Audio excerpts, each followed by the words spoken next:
Hello and welcome to the Genuine Reels movie podcast, or you may be watching this on my YouTube account or listening. And Genuine Reels, here we just do comedy sketches, we do movie reviews, we do all sorts of fun stuff related to movies. So today we're going to be talking about Twin Peaks: The Return. Now, so far this show has been very confusing, but it's been very enjoyable as well. So today we're talking about episode 6. Now, as far as episode title, I'm not sure, but it is definitely more Dougie fresh. So on that note, let's jump right into this. Now, I'm going to try to give some theories here and there, but my theories are shit, just like a lot of other people's, and I accept that. So let's just basically go and do a rundown of what happens in this episode. This episode starts with more Dougie. We pick up right where episode 5 left off, and we see him hanging by the statue. The security guard basically telling him, "I told you to move along." And then, long story short, the security guard brings him home. Now you have Naomi Watts in there playing the wife again, and they start to talk, and she starts trying to obviously get information out of him about the money he owes to the people. She doesn't. She also finds a photo of him and the hooker that he was with in episode, what was that, 2 or 3? I don't remember. But anyway, moving along, she sets up a date where she's going to meet up with the people that Dougie owes money to. Now we see Albert, the FBI agent, in the rain, driving, talking to David Lynch himself on the phone. He's going to see somebody. Miguel Ferrer has a great line in here while he's in the rain, and he basically says, "Fuck Gene Kelly, you motherfucker." And he angrily enters a bar where he meets a white-haired or bright blonde-haired woman that we see from the back.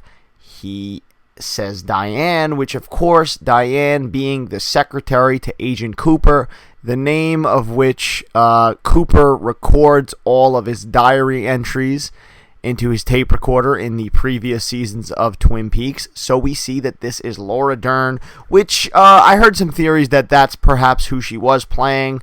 I'm pretty surprised that those were accurate theories and it wasn't some other mind-numbing thing happening on screen. But yeah, you see Laura Dern, you only get a brief look at the camera, and that's about it. Now, they talked about this, him and David Lynch's character, in one of the previous episodes where they said, they referred to, regarding her, having her interview, basically, Cooper, or Dark Cooper.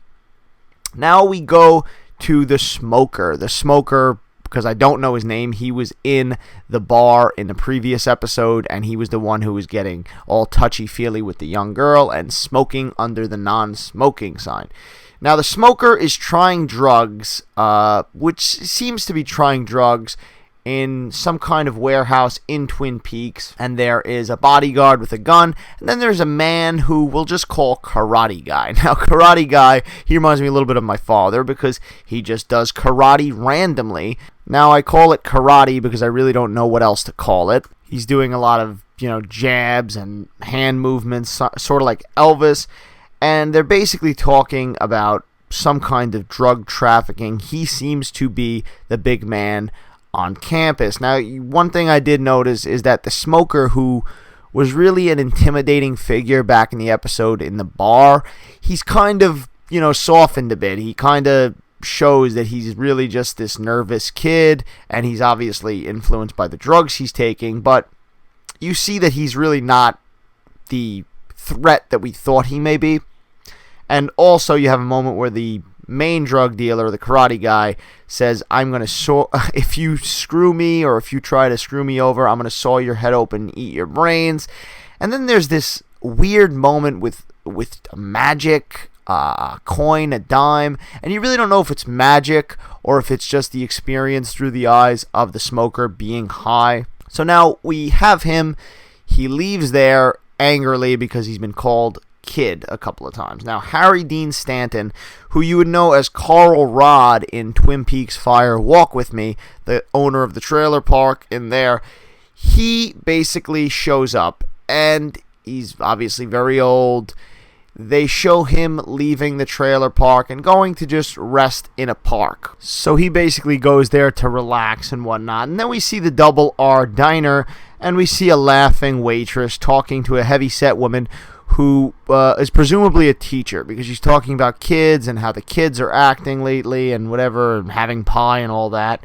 And then we see Shelly for a quick moment, and we see the smoking driver. We go back to him after we leave the diner, and he is driving fast. He is rushing around. Now this is also intercut with the Harry Dean Stanton in the park watching a mother and kid play. Of course, the inevitable thing happens after building some suspense. There is a hit and run. The smoker drives right over a kid, the kid that was playing in the park. He drives off. He keeps going. The heavy-set teacher who is in the Double R makes eye contact with the smoker, sees his face. This is definitely going to come into play. And then Harry Dean Stanton sees like a yellow glow, I'll call it a spirit, go up to the sky. He sees it. He seems to be the only one around the crowd who sees it. Now we go back into Vegas. Now, this is where it gets batshit crazy. So it's been pretty much crazy, but we're about to step into more crazy territory. Let me take a sip of my black coffee. Wish I had pie as well, but I don't. Now, back in Vegas, we go back into Vegas, and we have seen this building in one of the first 2 episodes, where the man was working behind the desk, and he was very shady and talking to another man about the things he does. This is that office. Now, he gets some kind of a red box on his computer, which is a message of some kind, and then he goes to a printer that has a piece of paper that I thought it was a piece of paper, has a black dot. Now, later on, we're going to see this again. Now we go to a quick shot of Rancho Rosa, and we see Dougie's car. Investigators are finding the remains, even on the neighbor's house across the street, and they're just examining. Now we see with what I didn't know if it was a dwarf or if the man was just small, but it is a dwarf, and it's a bald dwarf in a motel, and he gets a paper under the door with a black dot on it, and then we realize this is an envelope of some kind. Now, you see this, and you kind of say, like, wow, there's something scary about this. This means something. And sure enough, he opens the envelope, and there's a picture of Dougie, and there's a picture of the girl from a few episodes back, 1 or 2 episodes back, that was talking about the attempted hit on Dougie. So he has these 2 pictures, and he has an ice pick, and he basically stabs both with the ice pick. Now, I was not expecting the payoff of that to happen so quickly, but it does. We'll get to that in a sec. You know it's coming. Dougie, back at work, he gives his boss the files that he scribbled over the night before, and the boss finds something. Now, these doodles look like gibberish, as the boss says, but something is noticed by the boss, so we're going to get to that at some point. Now, Dougie's wife, she meets the people that Dougie owes money to, and it's basically a great scene with Naomi Watts, just basically owning these 2 guys, yelling at them, giving them their money, not giving them the vig that they're charging Dougie, just giving them their $25,000, I think it is, and that's it. Now we have the music that was heard with the dwarf. Cue that. Cue an office building where the woman from one of the photos, or rather from the photo, not Dougie, is on the phone, and suddenly the bald dwarf comes in. After hearing a scream down the hall, he comes in, he's got an ice pick, he runs at her, and he stabs her violently. And as funny as this scene happens to be, it is also terrifying. It's like just a visual nightmare, as only Lynch could do it. So he basically aggressively stabs this woman. Obviously she's dead. He chases off another woman and kills her, and then walks out, and basically he bent his ice pick, and he's very sad about this. We get a nice humorous moment there. And now you see the smoker who hit the kid basically cleaning the blood off the front of his car. Now, after this, we get a few more juicy tidbits before the episode ends, one of which is that we find out that Sheriff Truman's son killed himself. He was a soldier, and we find this out because 2 of the cops are talking, one of which is the man that basically gave money to the smoker in the bar. It's that guy who was basically busting balls a few episodes behind. And then we see Chief Hawk in the bathroom. Now, I have to rewatch this episode still, but I was under the impression that he drops a coin. Now, I don't know if it was a coin or if it was something that came off the bathroom stall door, but a coin, if you will, with an Indian head on it, falls to the ground, and Chief Hawk goes to get it.